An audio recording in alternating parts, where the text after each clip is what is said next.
இன்றைய வேதவசனம் செப்டம்பர் 3. வேதத்துல 2 கொரிந்தியர் 1:5 கிறிஸ்துவினுடைய பாடுகள் எங்களிடத்தில் பெருகுகிறது போல கிறிஸ்துவினாலே எங்களுக்கு ஆறுதலும் பெருகுகிறது.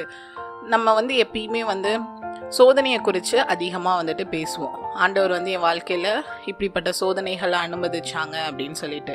ஆனால் ஆண்டவர் ஒரு சோதனையை அனுமதிக்கும் போது அந்த சோதனைக்கான ஆறுதலையும் நமக்கு தராங்க. நீங்கள் நல்லா யோசிச்சு பார்த்தீங்கன்னா உங்களால் அந்த சோதனையான நாட்களில் கூட உங்களோட இருதயத்தில் ஆண்டவர் ஒரு சமாதானத்தையும் ஒரு தைரியத்தையும் தருவாங்க.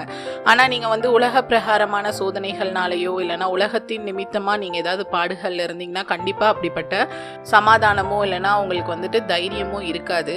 ஆனால் ஆண்டவர் நம்மளோட வாழ்க்கையில் சில நேரம் சோதிக்கிறாங்க. அது மட்டும் இல்லாமல் சில நேரம் சிட்சிக்கிற காரியங்களும் உண்டு. அது எதுக்குன்னா நம்மளோட வாழ்க்கையில் மேபி ஏதாவது ஒரு மாற்றத்துக்காக பண்ணலாம், இல்லைனா சில காரியத்தை சில நோக்கத்தோடு ஆண்டவர் அனுமதிக்கலாம். அது எதுன்றது நமக்கு தெரியாது. ஆனா ஆண்டவர் சோதனைகளை அனுமதிக்கும் போது அதுக்கான ஆறுதலையும் தராங்க.